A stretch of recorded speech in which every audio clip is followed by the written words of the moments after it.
Okay, 14.2 test loop just came in. Figured we'd give it a quick shot and see how it goes. Looks like we've got a bunch of traffic on I-4 coming up. We'll see how it handles that. This is kind of a terrible time of the day to be getting on I-4. Supposedly it will back out of the garage now. So I'm gonna give that a shot, and I fully expect to cancel it because this is a single car garage the truck barely fits in. So, but let's see what it does.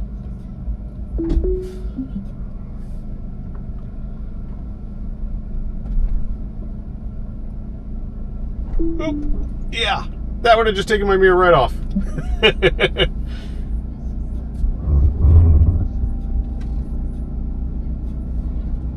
That was a little aggressive on the backup speed too.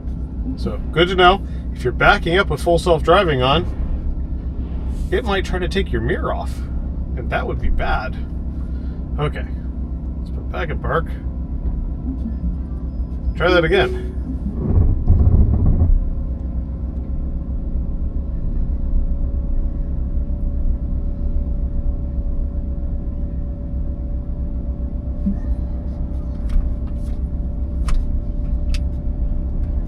Where are you going? Oh, it figured it out. Okay. This isn't exactly a mapped road. Approach the gate fast enough where it might actually trigger it opening. Oh, gate's auto-opening.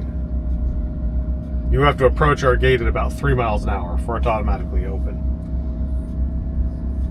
Oh, should probably wait for it to fully open though. Wow. But that worked.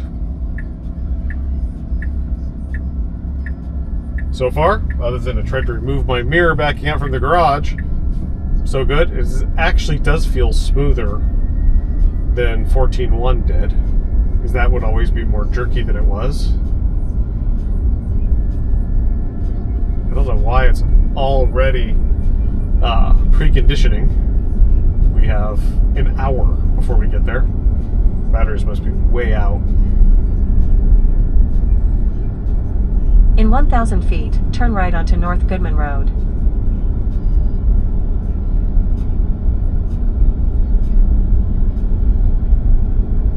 Okay, we're in standard. Speed limit's 30. It's going 33. Totally acceptable. If anything, I probably would have been now turn right onto North Goodman Road. Going down this faster. But in standard, it should be pretty close to obeying the speed limit. That's what I would expect from it. I'm gonna clear check. Okay, looks good to me.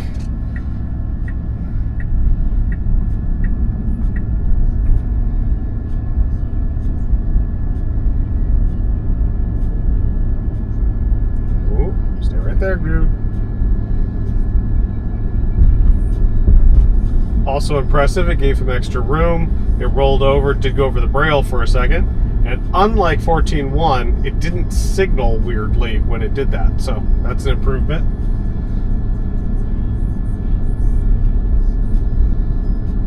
It's always a little suspect on these more rural roads that I am sure Tesla hasn't come through here and pre-mapped. This road is also visually a little confusing. They paved the main road. This was a dirt road not very many years ago. And then they came back and realized they didn't pave it 1 foot, or they paved it 1 foot too short. So there's a darker little bit of paving where they hot mixed it to expand the width of the road. Probably doesn't come through very well on the camera, but it's there. That used to very badly confuse 13 and 12. 14 has seemed to do a better job at it. Okay, so better speed control in standard. It was blowing through here at 45 in standard before, so impressed. It does look like, and as part of this test loop, we allow the routing to do its thing, that it's routing us around Champions Gate this time. So we're going to accept that and let it do it. I have seen a few complaints on some of the message boards that the routing options are no longer presenting themselves. It did present several different routing options on here. Again, I let it pick the default one. So, But nonetheless, this route is about a mile longer and actually a little bit more complicated because of how you have to get on I-4. Champions Gate right now would be an utter mess getting onto I-4, so I'm guessing that's probably why it skipped that little section. In 1,000 feet, turn right onto Ballasita Boulevard.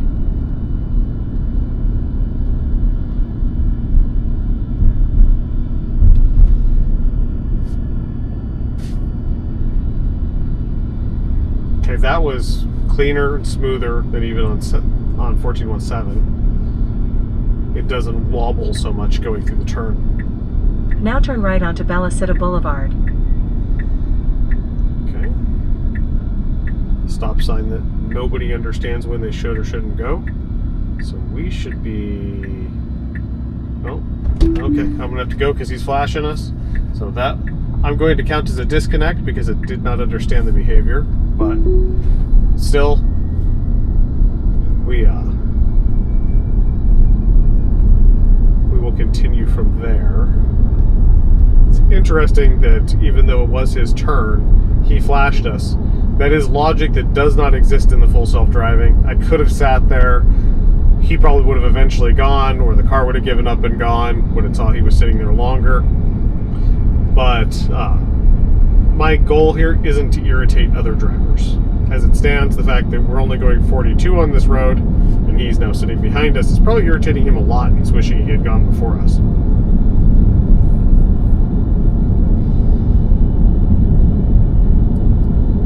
This tends to be a road that people are driving 10 or 15 over most of the time.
So it's going to have an interesting time here. Let's see how it handles this, because it's in the wrong lane, entirely the wrong lane. This whole area is full of truck stops, so we are surrounded by large trucks, none of which are really going to want to let us in.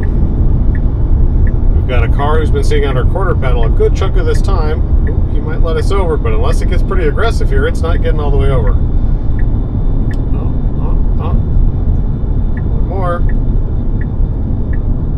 your way over. Oh, come on.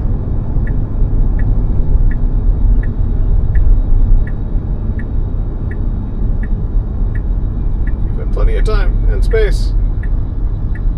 Now you're just pissing people off. Okay, that was smooth, but it was not aggressive enough. Yes, we're in standard to move over and guarantee a spot. It got lucky now take because the Interstate 4 west ramp on the right. Was willing to let us in. If this had been busier, which it gets quite a bit busier than this, I don't think it would have actually been able to make the exit in standard. This again is the first time I've tried 14.2. It installed an hour before I set up the cameras and decided we were going to go film this real quick. But still, even though it feels smoother and it feels better, I feel like the aggressiveness has come back has come down on standard a bit. So we will have to see how it does the rest of this, because we are now in the traffic period for I-4. But we shall see as it maneuvers through and we get closer to the end of people's workday. It's what, 3:12 here, so we are right at the beginning of traffic ramping up, and we go through quite a bit of residential and rural residential area here. And for the return side of this loop, we're going to be going through, coming down 27, which is what we just got off of actually, and that gets very busy, and if you're not pretty aggressive, you can't actually find your way in and out. Just Florida drivers for you.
In 1 mile, take exit 48 on the right onto County Highway 557 toward Lake Alfred, Winter Haven.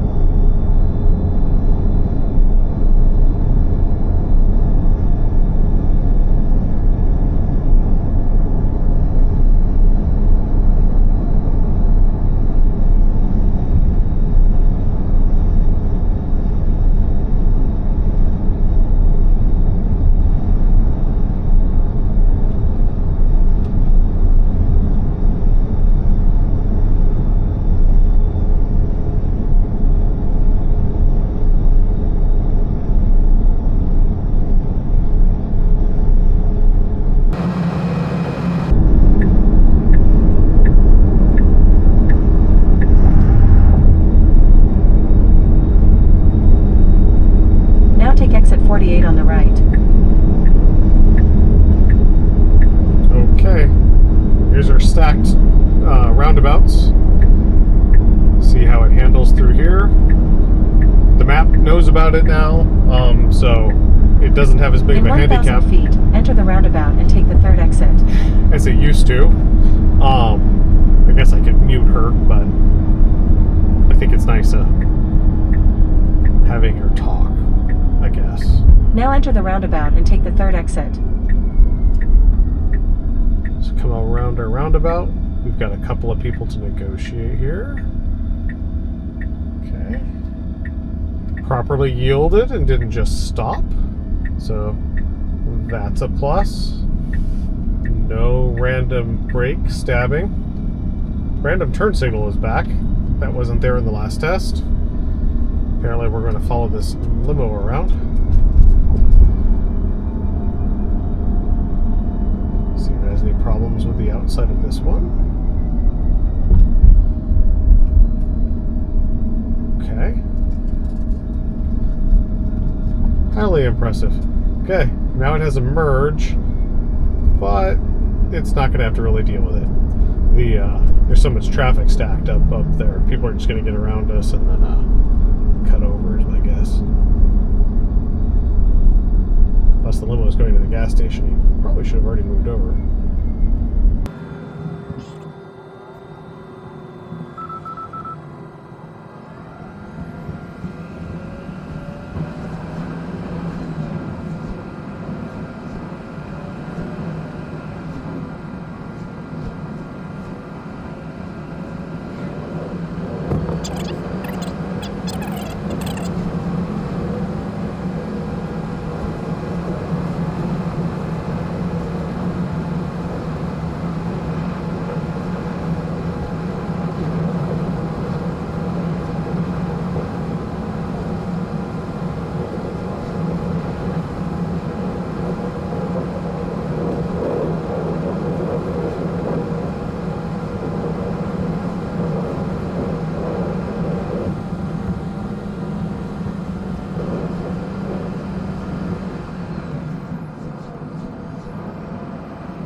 Now turn right onto Shin Boulevard.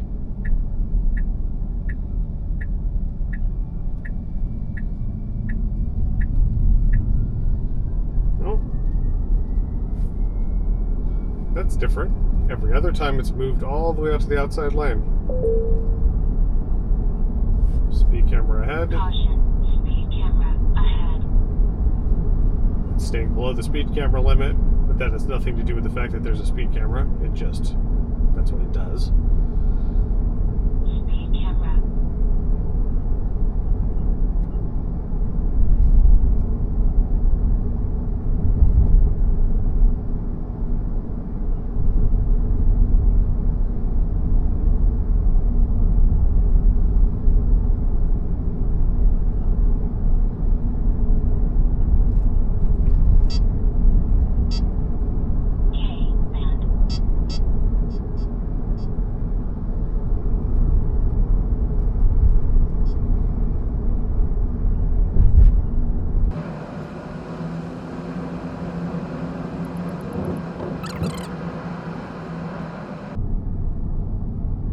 Now bear left onto Lake Alfred Road.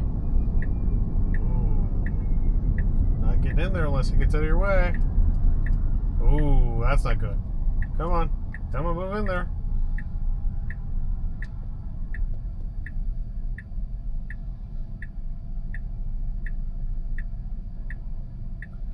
I don't know about that one.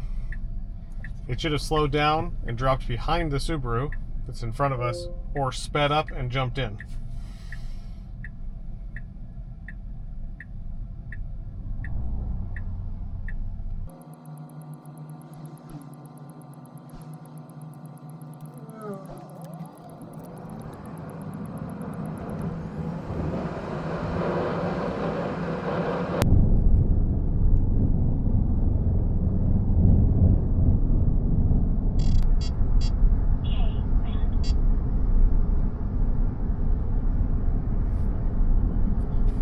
So big difference from all previous versions. It likes to live in the right lane now. It previously, this entire route, if you look back at the other videos, unless it had traffic that forced it over, it wanted to be in the left lane, which made a little bit of sense because the next turn is to the left. But it seems to like to be over here. That has now thus far at least once, and maybe if I go back and look at the video twice, nearly made it miss its turn. So, interesting bit of logic. It's correct from a driver etiquette perspective, but not really from kind of a defensive driving perspective on these type of roads. So, we'll have to see how it does the rest of the drive, but this may be one that I need to go do it again in hurry or, God forbid, Mad Max, and see if it stays in the other lane or how just the lane control behavior is. But standard so far has done a good job of maintaining where the speed limits are, with the real flow of traffic. I mean, the speed limit right now is 45, we're going 42, but so is everybody else. Yeah, it's very different from 4.1 and any of the iterations before that. Feels smoother, less jumpy when it sees an object in the road. It just moved around things that it has seen so far in a much more natural way. But again, this is just the first time running the test loop, so I haven't gotten as many different criteria. The difference in road color is not causing it to brake stab, which it was doing every so often in 4.1. Rarely, not as bad as it used to way back in 12. But nonetheless, this lane behavior I think is interesting and maybe a little bit of a problem for it that causes you to try to run outside of standard. But we'll have to see as we get a few more miles under it.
Okay, that was better than we've seen.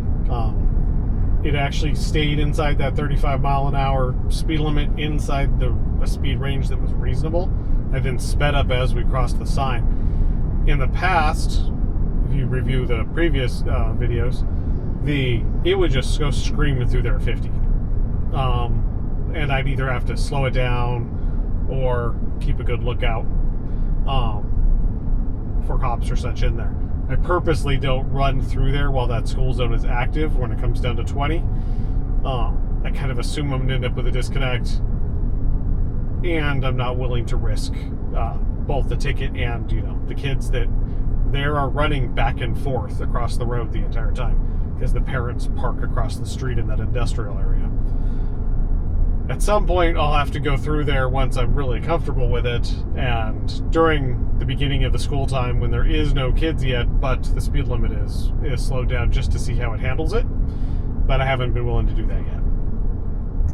But nonetheless, so far, at this point in the drive, it's done very well. Its lane selection is a little odd, but other than the 2 times that it nearly got itself boxed out, it's handled moving in and out of the lanes in a pretty appropriate way. I am thus far pretty impressed. We have another 4.2 miles before we get to my coffee, and we get to test to see if charging works. I've been asked by a couple of people now why I stop and I charge each time there, even though I'm going to show up with 60%. I don't need a charge. It takes 12-15% to get here from for the first half of this loop. Every software change, I want to make sure it still charges on a third-party CCS. I know it will charge on Tesla chargers because they test that, and I've never had a problem in now 12 years of owning Teslas where it just would not work on a Tesla charger unless the individual handle itself was having a problem at that location, and that's even very rare. I have, though, in between various software releases, not had CCS work properly.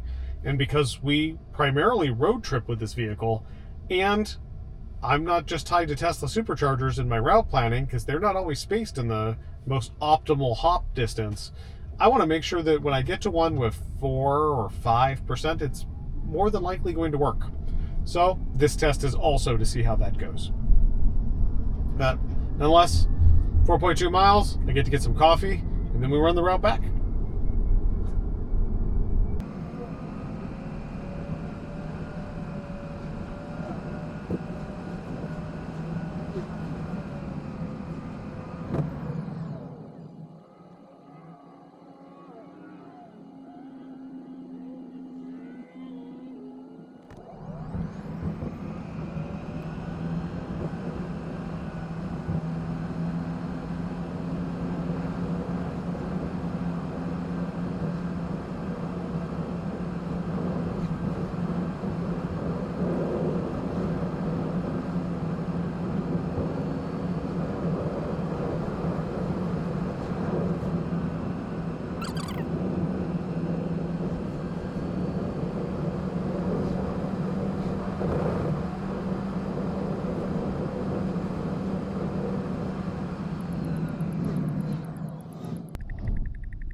So this time, and this is a change.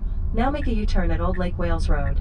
I'm not sure if it's a change in the routing system or if it's a change in how full self-driving handles it, but that map implies it knows where the charger is, which we did see happen with the Rivian charger in our Dallas video, which I'll link right there, maybe, if I remember to do it. Now turn right. It backed into one of the Rivian Adventure Network chargers exactly the same way as it would into one of the Tesla ones. Now turn right. Here it used to park at the Arby's every time we came in. So what will be interesting to see is, does it actually go to the chargers, and does it select one and back in, or does it just randomly park right here? Well, I guess we got an answer to our question. It's going to randomly park right here. So I guess I get to drive it to the charger. That's disappointing. I have to actually drive the truck. What's wrong with that?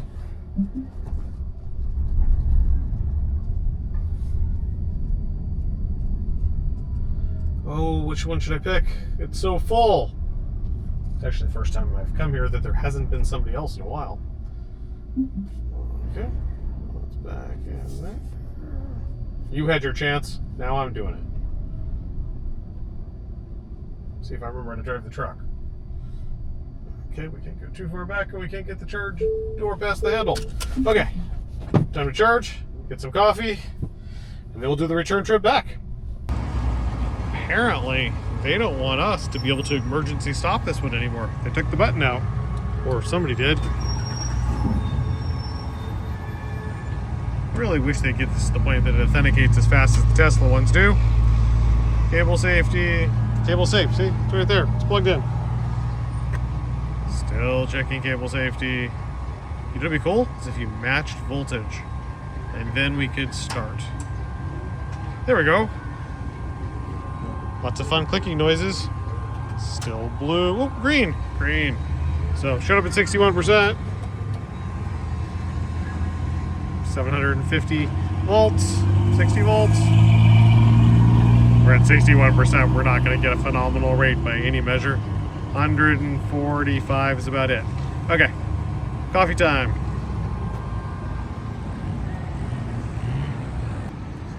Coffee. Okay. Let's do this run back. Looks like they removed the emergency stop from the other one too. That's funny. Okay, so should be about another hour back, and we'll see how she does fighting traffic at 27.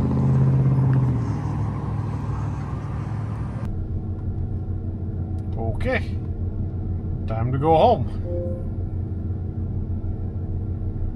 We want to go that way. Start.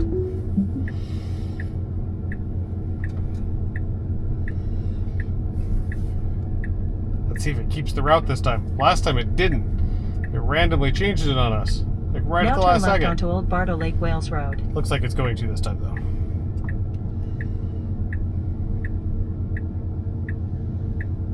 We look both ways. It should inch out. Look both ways again because it can't actually see. Hold my coffee so if it swings around this corner, it doesn't spill.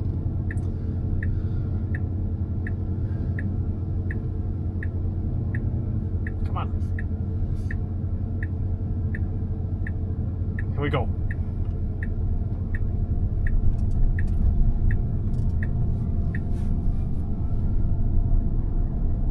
Okay.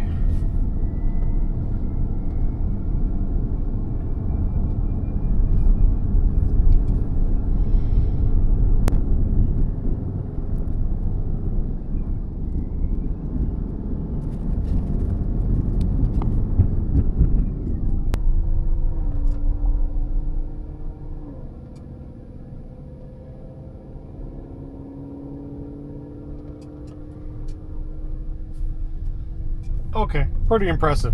They don't have a stop sign coming the other way, and it actually recognized that and held. That has not always been the case. It's assumed that every stop sign was a four-way stop, which causes a few problems when they really commonly like to not do that around shopping center parking lots here. Not in them themselves, but on the intermediate roads around them. So, it's a good improvement. I'll take it.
Now take the Interstate 4 East ramp on the right.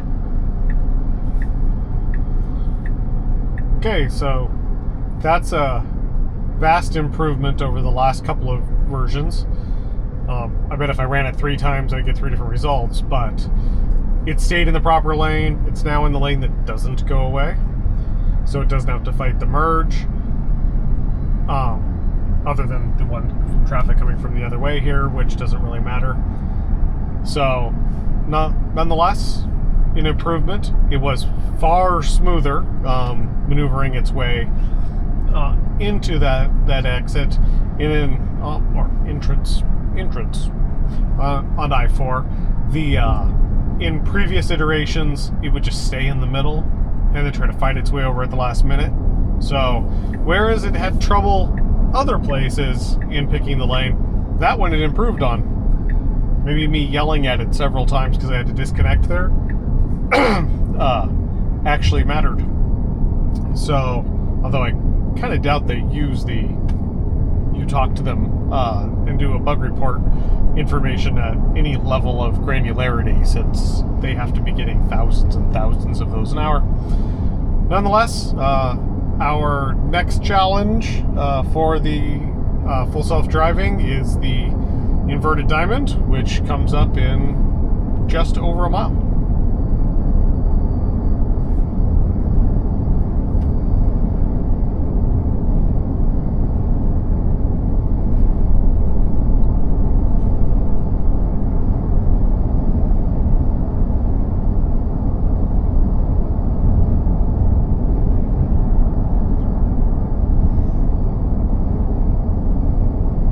In 1 mile, take exit 58 on the right toward County Highway 532.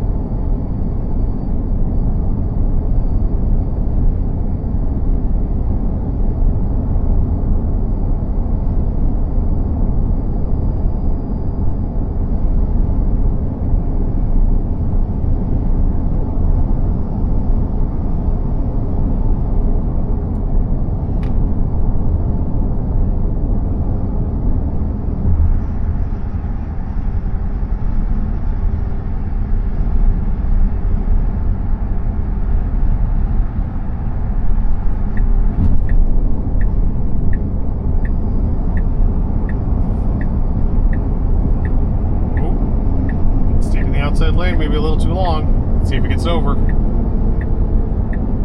Oh, a little more aggressive that time, which is good. Now take exit 58 on the right. Or forceful, maybe. Aggressive's maybe In the wrong 1,000 word. feet, turn left to take the Osceola Polk Line Road ramp. Then turn left onto Osceola Polk Line Road. Okay. This was the one disconnect I had to do last time coming through here. Now turn left to take the Osceola Polk Line Road. It didn't have a light, but it stopped anyways. Little hesitation there. And nearly caused a problem with somebody who thought it was now turn pausing left for onto them Osceola Polk Line and then Road. popped out. Okay, it picked the right lane this time. That none of the other versions have done. It's sitting in the outside lane, which, if you notice, is a solid white line. You're technically not allowed to cross. So that's actually pretty good from anticipating, because what it needs to do just after this red light is make an almost immediate right turn across a number of lanes of traffic that are always busy and no one wants to let you over. So once we get through this light, let's see what it looks like. Okay. Oh, come on. In 500 feet, turn right onto South Goodman Road. Now, will it come to the curb, which no other version has done? Or Now is it turn going right to onto South stay Goodman out Road. here and not go to the curb? You can go to the curb. Go to the curb. It's dashed. Come on. Oh, you're thinking about it. You can actually feel it, think about it. There's like just little bits of hesitation that aren't making it to the wheel really, but you can feel in the drivetrain. So, did a good job. It should have, when it hashed up, gone all the way to the curb to make the turn. If you look in the basic driver's manual that all three of my kids have had to study, that's what it says you're supposed to do. But no version of full self-driving has done it yet that I have seen. It is going a little slow. It's 30, not 28. Come on. Okay, so last version fixed this problem. Let's see if it retained that fix. The turn that comes up here in a second, all previous versions before 14.17 would turn onto the wrong side of the road and then sometimes correct immediately, sometimes wait a second, even though the visualization showed it was on the wrong side of the road. In 500 feet, turn left to stay on South Goodman Road. It isn't even actually a left turn. The road just curves and you fail to go straight. Now turn left to stay on South Goodman Road. Because you're staying on the same road. But there's a break in the lines here, so it would get confused. So retain the fix. Good work, Tesla. Okay. Let's see how it does for the rest of the way back.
Now turn left onto Kiowa Trail.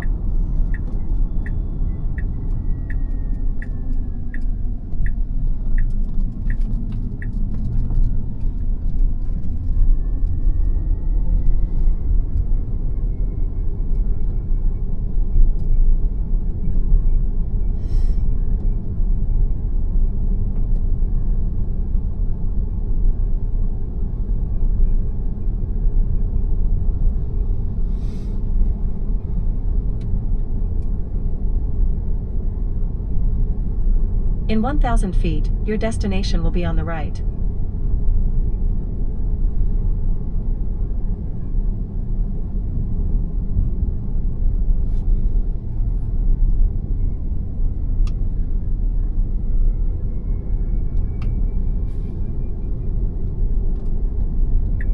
Now your destination is on the right.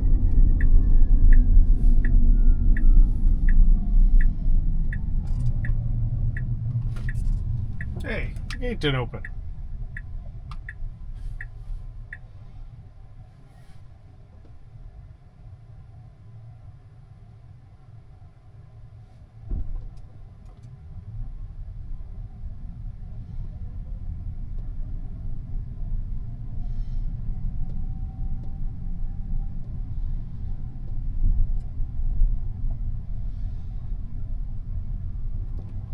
Now this is funny. The Y goes on the outside every time, and the Cybertruck pulls under the cover every time.